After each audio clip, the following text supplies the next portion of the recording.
So welcome, Dr. Michienzi.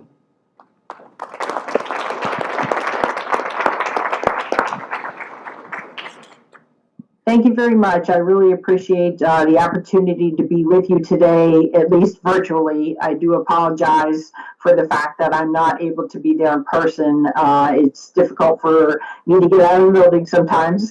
But I am happy that we were able to make this work because this is a very important topic. One of the many things I've been working on for the past several years. I've been the lead for acquisition and sustainment for microelectronics, and so going to run through a couple of things with regards to the microelectronics requirements for the acquisition and sustainment piece of DoD.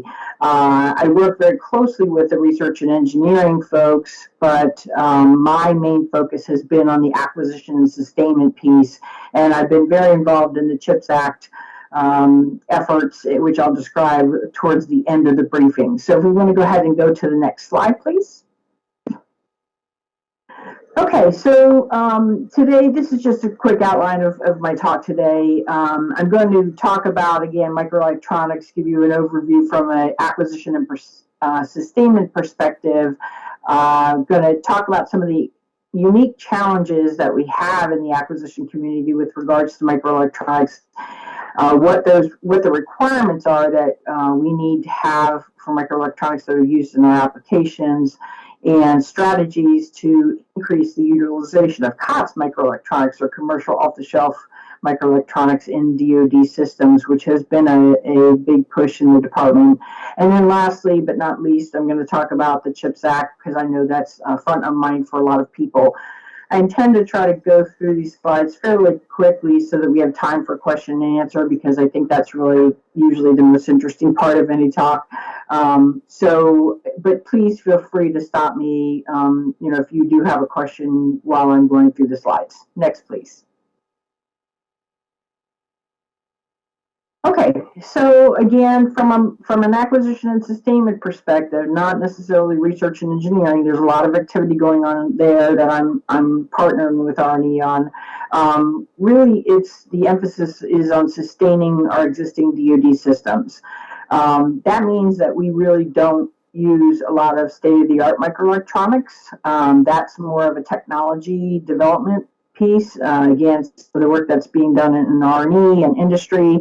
But for the most part, except for things like our computers and our cell phones that we use in the acquisition and sustainment community, our systems do not contain state-of-the-art microelectronics.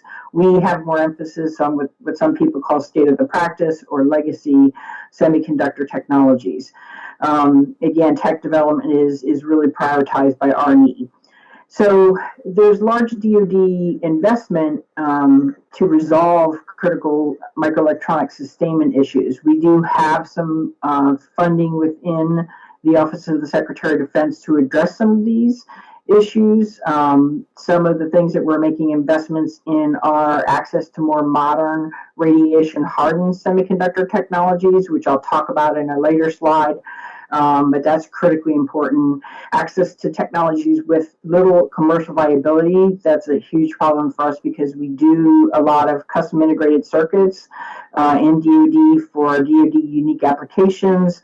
Again, commercial viability for state of the practice. It depends on which node you're talking about. There is a lot of industries that use some of the nodes that we use, but some of the really older, higher nanometer nodes are really just DoD unique. And then we have, again, requirements that are unique, and we also have classified applications that are, again, DoD unique. Also, as I mentioned before, a close collaboration with R&E. There is a Defense Microelectronics cross-functional team that was established by the Deputy Secretary a couple of years ago. I got that established, and so I co-lead that with R&E, and we work on multiple policy initiatives with regards to microelectronics. Also, very close collaboration with the Interagency on the CHIPS Act, particularly the Department of Commerce, who is leading the investments for the CHIPS Act, and the National Security Council at the White House. Next, please. Okay, so what are some of the unique challenges that the acquisition community faces with microelectronics? We are a very, very small customer. DoD as a whole is only about 1, maybe 2% of the microelectronics market total. And so the acquisition systems are just a piece of that. And so we are a very low volume and high mix customer for microelectronics. So we don't use, again, we use a lot of custom integrated circuits. We don't use a lot of commercial off-the-shelf technology. So we have specific microelectronics and ASICs that are used in our systems, and those are specific to certain systems. And so again, there's a high mix. That does not lead itself to being able to be produced in a cost-effective way. We really are very limited market presence, so we're really not driving change in this area. And previous use, the department used to use dedicated or split fabrication facilities, but those aren't sustainable, again, because our demand and our volume is so low. You don't get high quality microelectronics out of a low volume production plant. Microelectronics require very high volumes to get the quality and reliability that we really need for our DoD systems. One of the biggest issues is that the extended life cycle of DoD systems, they're often fielded for multiple decades, not just years, but decades. When we start out designing our systems, we typically do use what's considered state of the art at the time, but by the time the systems are fielded, which can be anywhere from 10 to 15 years later, those parts are already obsolete. So we face issues from the get-go. Then we keep our systems in the field for another 15 to 30 years after that. And we don't design them to be easily upgradable, so it becomes a chronic problem. DoD is really at a phase with, in multiple generations behind, commercially viable microelectronics. You buy a new cell phone every, 2, 3, 4, 5 years. We don't replace our F-35s every 3 years, or we don't upgrade the technology in them. It's very difficult for us to do that. The systems are not designed to have drop-in replacements easily available. We're changing that. We're going to more digital engineering, emphasizing digital engineering and modular open systems architecture in some of our designs, but our other systems were not designed that way. And so in order to do a technology refresh, it requires you to tear apart whatever subsystem it is that microelectronic is in, try to find something that will perform comparably, and then it requires maybe a redesign of that particular subcomponent altogether to accommodate that new part.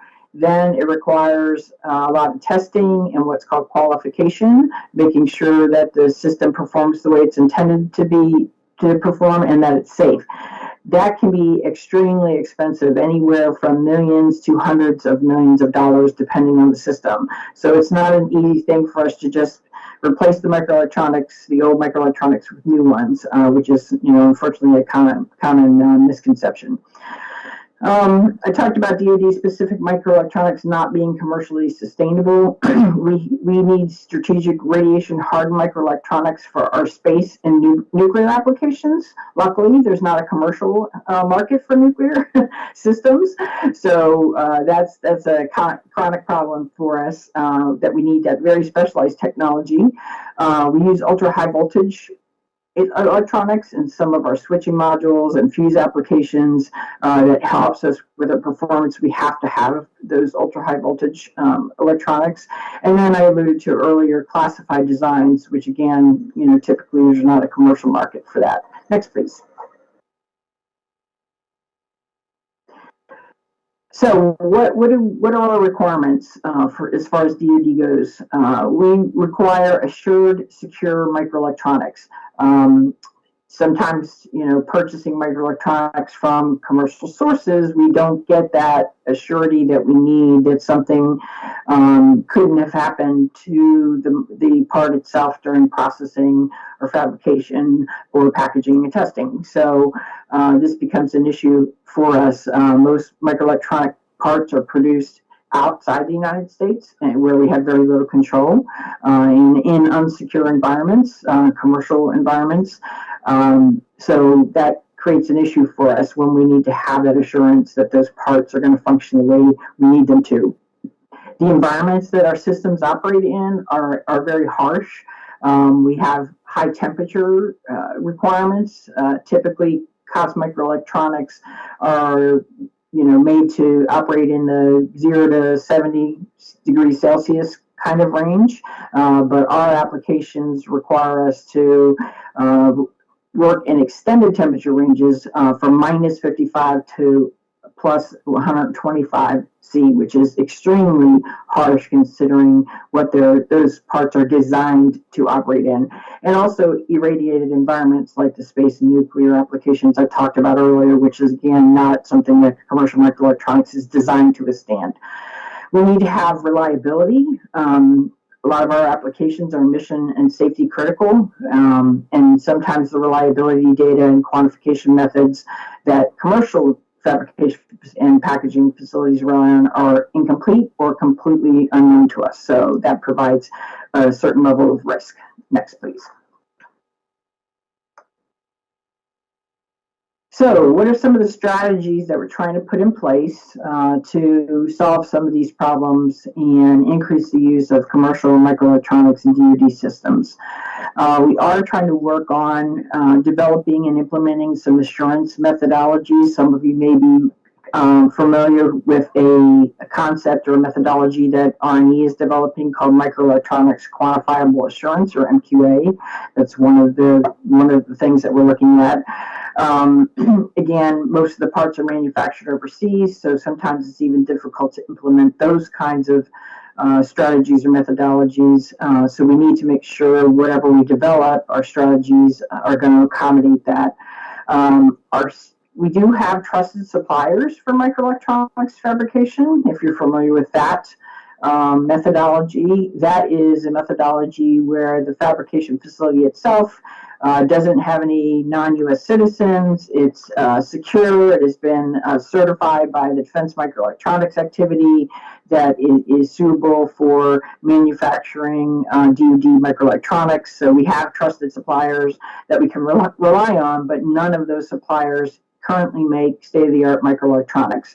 And we have none outside of the United States where, again, most of the fabrication takes place. So that's not, while it is a partial solution, it is not the entire solution. There's really no one-size-fits-all solution for DoD. We require multiple options to provide us that assurance. We are trying to develop a COTS implementation strategy where we can utilize some of those COTS parts in DoD critical applications. But again, we need some kind of methodology that we can use to provide the assurance for us. We're examining MQA right now, but it is not ready for prime time. It is still in the research phase. And we're collaborating very closely with industry to try to develop some standards for commercial products that can be used in DoD applications. We don't want to create military specific standards. So we want to work closely with industry to make sure we are not disrupting the commercial flow with any kind of standards or specifications that we might need for our systems. We also need to streamline some of our acquisition policies. I mentioned it earlier, but the use of digital engineering and modular open systems architecture in our newer design systems will allow for those technology refreshes I mentioned earlier that helps us deal with the chronic obsolescence problem that we have within microelectronics. It also allows programs to maintain parity with commercial sector technology, so we can do those upgrades and we're not so out of phase. Next, please. All right, last but not least, CHIPS Act. I've been working with Congress on the CHIPS Act for many, many years before CHIPS Act even was a thing. They were talking for a long time about making a pretty sizable investment in microelectronics fabrication. and potentially packaging and testing. The U.S. still leads microelectronics design, and we want to try to keep it that way. So there's a lot of pieces of the CHIPS Act that deal with research and development to make sure we maintain that lead and that edge over our peer adversaries.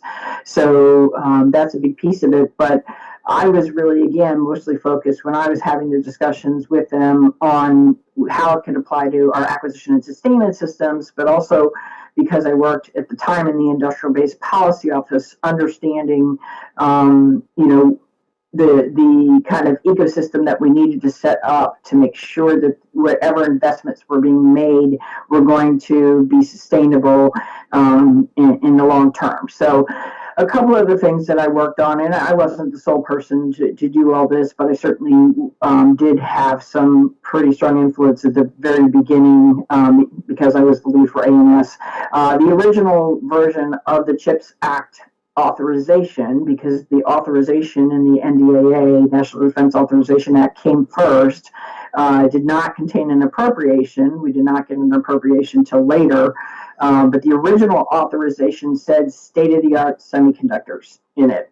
And I objected to that vehemently because, again, for the acquisition and sustainment systems, we don't use state-of-the-art semiconductors. Not that that's not important to invest in. We understand the importance of that, and we're very supportive of that. However, it shouldn't just be state-of-the-art semiconductors. So we went round and round, and I tried to get legacy added or state of the present added, and we finally ended up on just saying semiconductor. So if you look at the authorization, it just says semiconductor now and not state-of-the-art semiconductor. And that way it could encompass state of the present and legacy semiconductors as well as state-of-the-art, because all of those are important. There's many industries that use legacy or state of the practice or state of the present semiconductors besides DoD. The automotive industry is one really big area that does. If you remember the crisis with the automotive shortage, that was solely driven by semiconductors and microelectronics, and it was not state-of-the-art semiconductors that were causing that. It was legacy semiconductors, 45 nanometer, 90 nanometer. Most of the microelectronics in your iPhone are not state-of-the-art semiconductors. They're actually legacy semiconductors. The health and medical equipment industry, again, uses mostly not state-of-the-art semiconductors. I don't know if that's your screen or me.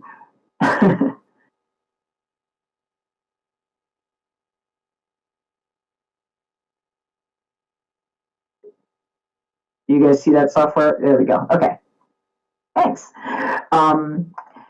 Again, medical equipment industry, which is critical to obviously the health, of our citizens. Critical infrastructure, power, water, communications, all use state of the present or legacy semiconductors. So there's a lot of applications besides DoD systems, because again, we're only about 1% of the total. But if you add all those up together, it starts to become sizable in the 15% kind of range if you aggregate all that demand. So again, it's not just state of the art that we should be focusing on. I like to call it the bright shiny object that a lot of people want to put all their effort towards, but we need to remember that there's more than just state of the art that's at stake here. The original language stated that it was $3 billion, that the investments were capped at $3 billion per company. You can't really do much for $3 billion in the semiconductor fabrication industry. Building a fab is tens of billions of dollars, and although they're relying heavily on additional investments beyond CHIPS Act, so things like state and local incentives, private equity and venture capitalist investments, they're expecting that to be part of part of the solution set.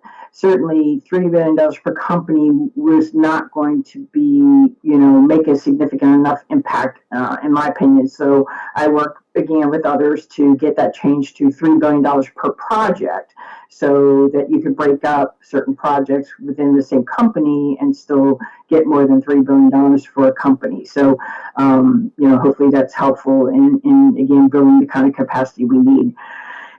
Making sure national security needs were included in the investment strategy. So in the CHIPS Act language, it says any investment over $3 billion, they have to consult with, I think it's Department of State, but I know it's Department of Defense. So making sure that, our needs are considered.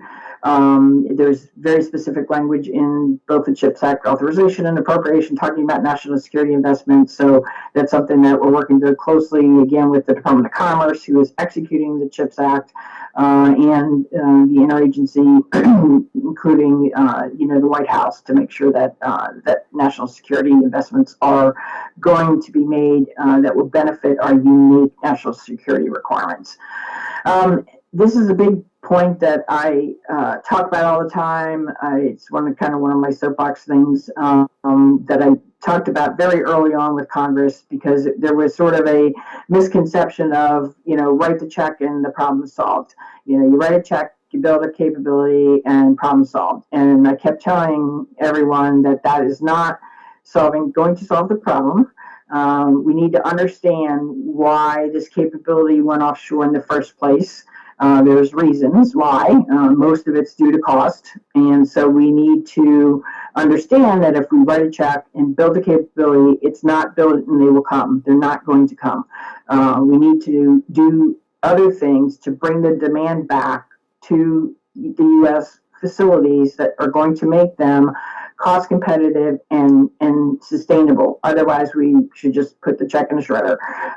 So that's been one of my big things that I've been focusing on, is how do we bring that demand back? How do we make this capability sustainable once we've written the check? And so things like tax incentives, both at the federal, state, and local levels, workforce training credits, state and local investments, again, private equity, venture capitalist kinds of things.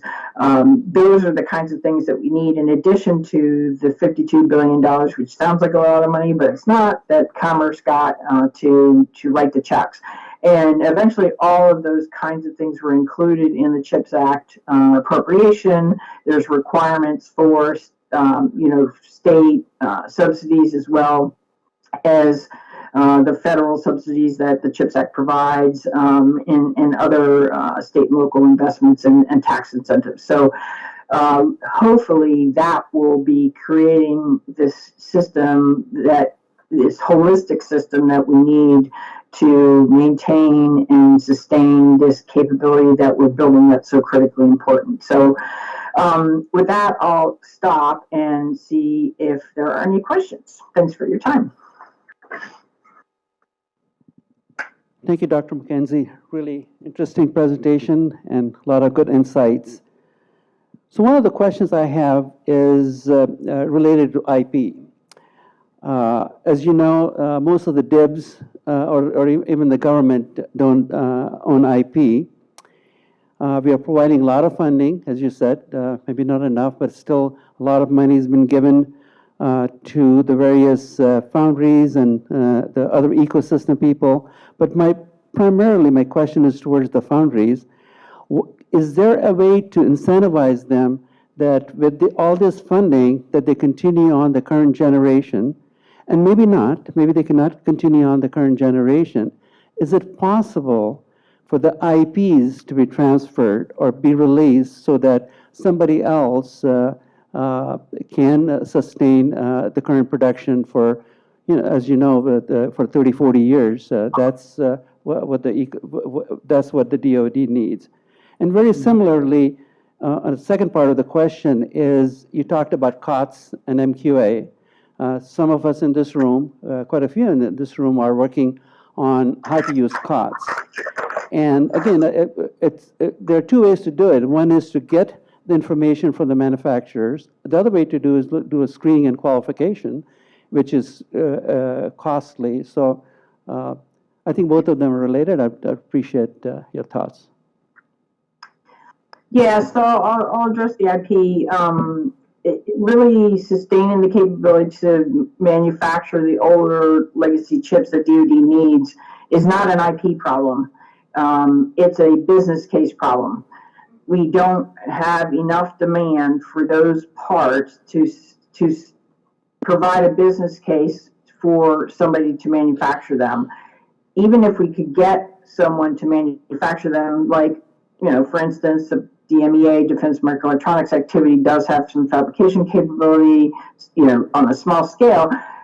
When I talk, I think, at the beginning of my talk, the manufacturer of microelectronics, the reliability and the yields are directly proportional to volume. And so you're not going to be able to make a lot of, a small amount of parts and have there be reliability and yield.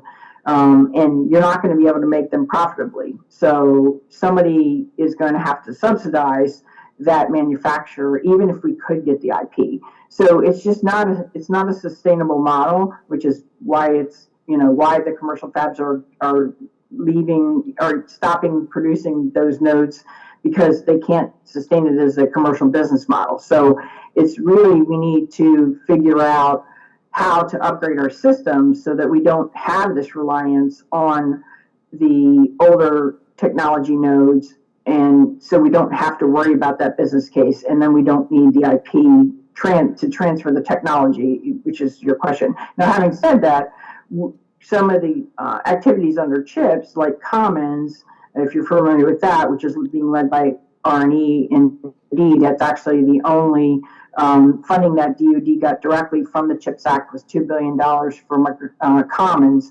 That's going to build an ecosystem where there is going to be IP development, design development that are going into these hubs. It's going to be lab to fab kind of concept where the IP and the designs are going to go into these hubs and then be able to transition to commercial fabrication facilities eventually. So there is work in Commons and some other things that R&E is doing in their Trusted and Assured Microelectronics program that is looking at having IP repositories and being able to have more access to IP. But that's really just from a design perspective, being able to utilize that IP to make parts that are more consistent across the systems, not bespoke designs for each system, rather than trying to fix our obsolescence issue.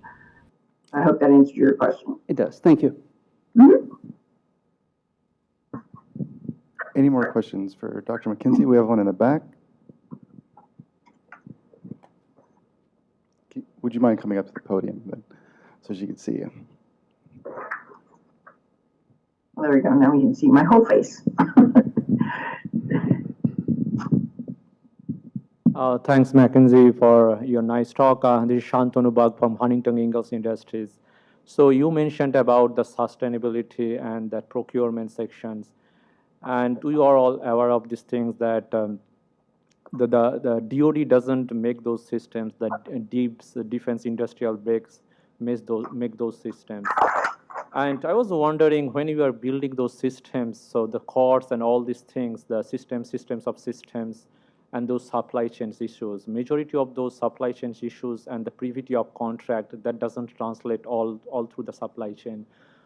And do you have any kind of idea from the government side that the DoD has a kind of a reference architectures that DIV can use, or like a supply chain can use, to understand where these things are going, like how this procurement is happening on the R&D side as well as on the procurement side, and how this coordinations between R&D and procurement is happening, so that the DIV, means the whole DIV defense industrial base can understand the whole process.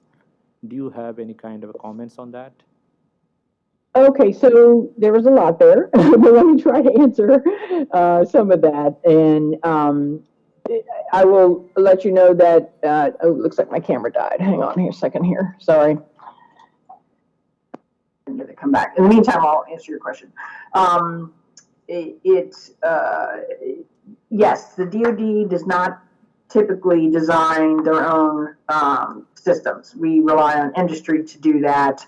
And because the DoD does not contract with sub-tier suppliers mostly. We contract directly with the prime, who then contracts with sub-tier suppliers and down and so on and so on and so on through the supply chain. And so we don't contract directly for those designs. We don't contract directly for which parts they use. That's up to these, the primes and the sub-tier suppliers to work that out.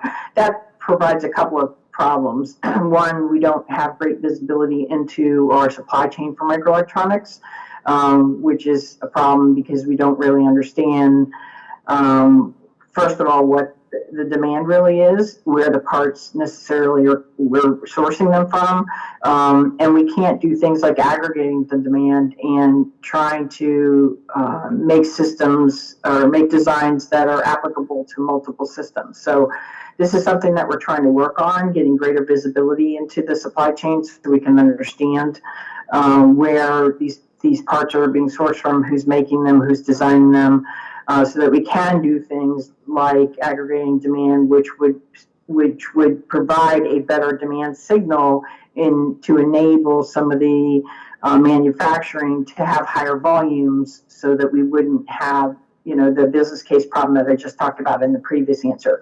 With regards to coordinating R&D and procurement, that is one of the things that I have been working very closely with the R&E folks and myself and ANS and others in ANS, our team, to make sure that we are more closely coordinating and collaborating on their microelectronics investments that they're making, understanding where they're making the investments, what kinds of technologies they're developing, so that we can take advantage of that. And not, again, have sort of a wall between the design piece and the fabrication piece. So we are attempting to have better collaboration there, have better transition of technology, have better awareness of what each other is doing, what each other's needs are. They need to understand our requirements to be able to better design some of their research, and we need to have better understanding of what they're designing, what capabilities they have that we can incorporate into our systems. So does that answer your question? Yeah, it does. One follow-up questions over there. So are there any efforts like writing kinds of requirements from the government side, so that the privity of, at least the government can understand or see the privity of contract to the different suppliers? Yeah, privity of contract is a big issue because we don't have privity of contract with any of the sub-tier suppliers. We only contract directly with the prime, again, not those sub-tier suppliers. And even the prime doesn't have privity of contract. They only have privity of contract with their first tier suppliers. And then those folks have privity of contract with the next tier, and so on and so on. So, you very quickly lose visibility into the supply chain. It's an issue. We are trying to do that. There's some supply chain visibility efforts going on. The Deputy Secretary has tasked the Industrial Base Policy Office within OSD, where I used to work, with developing some supply chain visibility methodologies and tools so that we can have greater visibility. The problem becomes, and not from a government perspective, because of course we are going to protect all that proprietary information, but we need to, from an industry perspective, there's a reason why the sub-tier suppliers don't want their next tier or higher up to sometimes know who their sub-tier suppliers are, because that's part of their sort of special secret sauce, and they're concerned that somebody may go around them and directly contract. So it is an issue. It's a very complicated issue, but we are trying to address it, at least from the government side, getting greater visibility. Thanks. All right, I think this is the last question, Dr. Michienzi. The last question? Okay. Okay. Thank you for being with us today and taking time out. My name's Mark Carter. I'm Chief Scientist of Excelia. While this focuses on the glamour things of semiconductors and microelectronics, I don't know if you're aware that there also is another threat to the supply chain to military electronics, and that's in the lowly category of polymer film capacitors. Almost all of the military specifications today are written around a single dielectric that is only available from one supplier in Japan. And I'm wondering if the vision has been cast farther beyond that for the other types of passive electronic technologies, which are the stepchild sometimes compared to the glamour type of electronics. But without those, your F-35, F-22, F-18, C-130, I can go on, will be shut down just as easily. Are there any other subcommittee or vision looking at these other types of materials that could cause a disruption for the Department of Defense? Yes, definitely.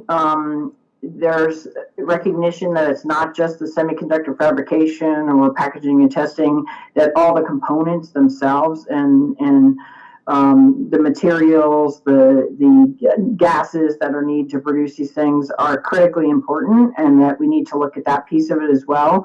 I mentioned, or in my bio, it's mentioned that I've been working supply chain for things for Ukraine. When the Ukraine conflict came up, we were faced with the fact that we no longer had significant sources of neon and other gases that we needed to produce microelectronics. And so, yes, we are very aware that we have these risks and vulnerabilities.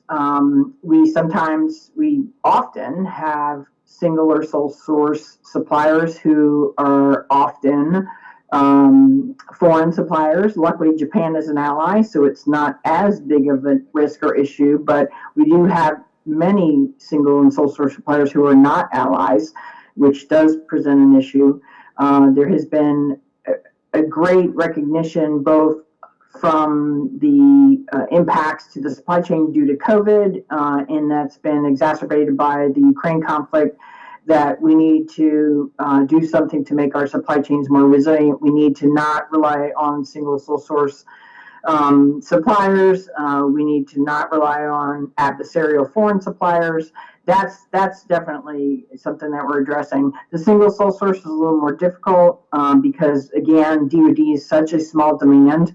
We are such a small customer that we can't sustain the demand to barely keep one supplier going, much less multiple suppliers. And a lot of times that's why we have foreign suppliers, which we should have foreign suppliers. We should have allies and partners capabilities that we leverage because we can get things like, aggregated demand by using a foreign source. It's not just our demand that's then going into that. It's the demand from the Japanese and probably the South Koreans that are all flowing into that one source in Japan that's helping to drive enough demand to sustain that source. So sometimes we really have no choice. But yes, these are things that we are looking at, not just the fabrication itself, but the sources of the components and materials that are needed in the fabrication process. Dr. Michienzi and CMSE guests, I misspoke. We have plenty of time for questions. Just please limit it to one question per guest. And we do have. Hello, I'm curious on the question of bringing the demand back. You mentioned that you of course need subsidies in the industry to incentivize people to, I'll say, produce and buy from the U.S. sources that we're trying to build up. I'm sure every other country in this area is probably thinking the same thing. So does it come down to which country can ultimately out-subsidize the other in order to keep the business onshore? Yeah, so that's a great question. So, for instance, the European Union has their own version of the CHIPS Act. I don't know if you guys are familiar with that, but they have put in place a large amount of funding to try to bring capability back to Europe for producing microelectronics and things like that. So you're absolutely correct. We shouldn't be competing with each other on this. As far as working with our partners and allies, we shouldn't be competing. So we are working closely with the European Union on what their plans are for their investments, versus what our plans are, to make sure we aren't creating duplicate capability that's just setting us up for failure. So we are trying to make sure that we are, investing in complementary activities with regards to the funding that we're both using to help address this issue. Now, having said that, we don't have control over what our adversaries are doing. And unfortunately, our adversaries, such as China specifically, are very aggressively pursuing microelectronics fabrication and packaging testing capability indigenous to China. They are spending, probably 5 times the amount of money that we are, rough order of magnitude, in trying to establish capability. They are not just setting up 2 or 3 fabs like we're planning to do with CHIPS Act money, but dozens of fabs. And so we are very closely watching what they're doing. There are efforts in place with things like export controls that are slowing them down because they need certain capability, technology, equipment, etc., from other nations to enable them to build this capability and this capacity. So we're trying everything we can, but they're still providing a lot of funding to their industry to do this. So again, we need to make sure that we are going to make our industry as cost competitive as it can. Otherwise, it's not going to be able to compete with that. So yeah, it's a holistic international effort and certainly interagency within the United States effort to try to make this work and not have a competing situation, but a leveraging situation and a complementary situation. Hi, ma'am. Thank you again for your time today. My name is David. I work at Boeing and I support space systems and address the needs of national security. It was mentioned earlier about using COTS items, and there is a need for that in what we do. A lot of times there is pushback in terms of data sharing, and every committee I've been to has always talked about building this relationship with commercial manufacturers. And you mentioned it a little bit too. Could you talk about that, how this relationship can be built at the CHIPS Level Act, and will that be flown down to some of the government contractors? Yeah, I mean, I think there's recognition, not just within the government, but within our U.S. microelectronics industry, that there's a huge issue that needs to be resolved. We went from 40% capability to produce microelectronics down to 12% currently in the United States in the last 10 years. And so, I think there's a better recognition, just like there is writ large pretty much on supply chain issues, but a better recognition within not just government but industry that this situation is not sustainable and that we have to have a different model if we're going to be successful in keeping this capability available in the United States. And so we are working very closely with a lot of the folks in the microelectronics industry to work on, like I said, developing standards, for instance, but also what kinds of investments we need to make in using the CHIPS Act funding, what's going to be our best bang for the buck, for lack of a better term, as far as which capabilities we should focus on, which ones we just, we're not going to be able to at this time.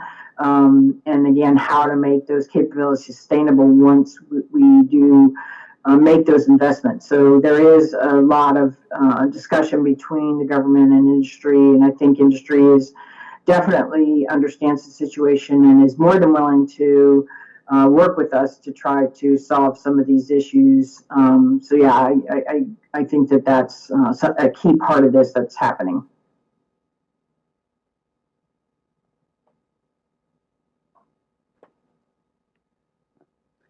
Dr. Michienzi, thank you for your presentation.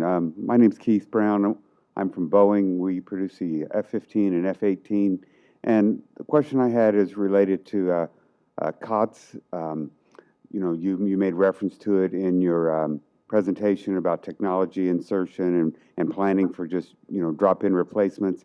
And sometimes I see a disconnect between the acquisition side and the production side, because acquisition side will flow down in statements of work to design in, for technology insertion. But when I see suppliers rely on COTS cards, where we're just going to upgrade this card to the next version of the card. What tends to happen is because it's more state-of-the-art, you actually get more chips on the card going discontinued, going lifetime buy more often than the other cards. But because the customer usually wants to do flight tests and qualification for any type of drop, even if it's supposed to be a drop-in card, that they want to do the whole selection of flight tests, it's so expensive. We end up funding the COTS supplier to hold the lifetime buy of this chip, and then 6 months later, a lifetime buy of this chip. And they're doing more work and not achieving the goal that was originally designed. And just your thoughts on that disconnect, what could improve that? Thank you. Sure. I mean, obsolescence is one of, again, my biggest issues that I talk a lot about. It's a chronic problem within the Department of Defense, and not just in the microelectronics area. I mean, it's in everywhere, chemicals, materials. Again, we're not in enough demand to sustain bespoke designs, bespoke production. We have to take advantage of commercial industry. We always, when we do risk analysis for industrial-based capability, we always look at what percentage of their business is commercial. It's a bad thing if we are a very small percentage of their business, because then we become a nuisance and we don't have the demand to sustain the capability and provide the business case. And so a lot of times they go end of life, and we get those notices and have to do end of life buys, and I'll talk about that in a second. But it's also bad for on the other end of the spectrum, and we're 100% of their business, because the way we purchase and acquire things is not in a steady manner that's conducive to the health of and resilience of the industrial base. So we need to try to take advantage of suppliers and capability where there's a good balance between our demand and the commercial demand, so that there's a healthy balance there. The department, is once we face an obsolescence issue, we have multiple choices. We can do an end-of-life buy, as you mentioned, which we are terrible at, because we always assume that there's X amount of years left in the system, and so we buy that many chips, and we always end up extending the lifetimes of our systems, and then we need more, and they're not there. We can redesign the subcomponent or the part, because there's no such thing as a drop-in replacement. I'm sorry, there just isn't. So there's some level of redesign and testing that has to be accomplished, but the way the acquisition system is set up right now, you have to test and re-qualify the entire system in most cases. So, if it's a component on a missile seeker, then you don't just test the seeker, you test the entire missile, which, it can be, again, hundreds of millions of dollars to do that. So that's not cost effective or efficient either. So we need to move to a different model where we have digital engineering, we have digital twins, so we understand how the systems work, how they're designed. We can put in a replacement part, and we can see how that's going to perform, and ensure ourselves that we're getting the same capability and reliability from that part without having to do the full-up system testing. We might do some small-scale subcomponent testing, but not the full-up scale testing. So that's one thing that we're really trying to move towards, and that's difficult with existing systems that we have fielded today, because they weren't designed that way. There's no digital twins. They're not designed to be, modularly upgraded. And so we need to work towards that in the future. That's something that is going to just continue to plague us for our existing systems for some time. But we're working towards trying to have a better model. Thank you very much. My name's Kevin Buda from NTK Technologies, and I'm wondering whether there's been a look at both the packaging and the assembly side of things. We all talk about the microelectronics being the problem, but the supply chain for the packaging that those chips go into and who's going to assemble them are also an issue. Mm-hmm. Absolutely.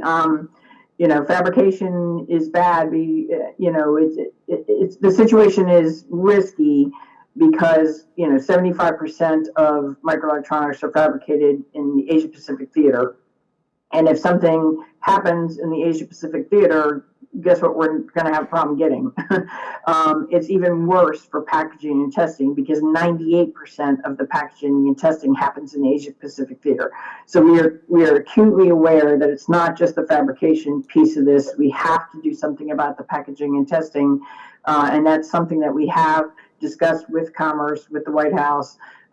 Everyone's aware of that with Congress.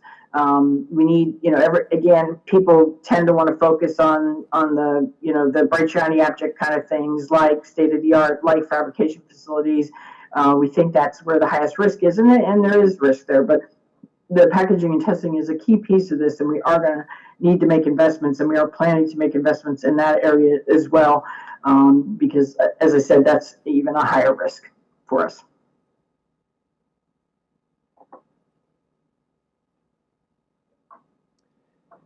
Okay, maybe one last question. This will be an easy one, maybe not. How soon till you think you're through the process and down select to the suppliers, or who's going to get the pile of money? And maybe part two is, at what point in the future you think we'll maybe realize a benefit from all this? Yeah, so I can't really speak quantitatively about that. Department of Commerce runs the CHIPS Act, and they have all the money except for the $2 billion that came to DoD for Commons.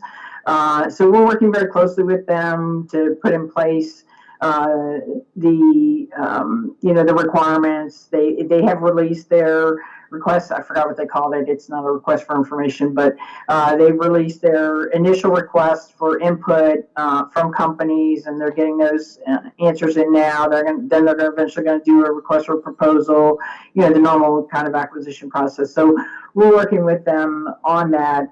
It's going to take a little time. They've also had to build up capability within the Department of Commerce.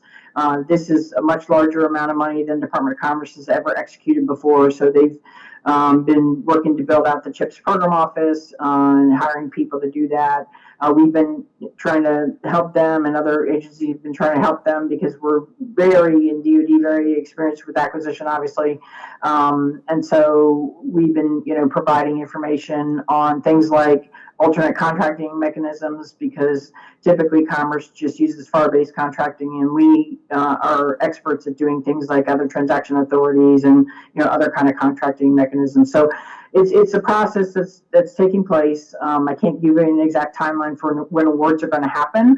I know that on the DoD side, the Commons program is ahead of the bulk of the CHIPS Act, just because we had the infrastructure in place to start with, because that's what we do, is acquisition. And so they're, looking at proposals right now for the Commons piece of this, and going to be making some, selections probably later this summer, kind of time frame for the Commons piece of it. But for the bulk of the investment, the $39 million investment in the fabrication facilities, I can't give an exact timeline.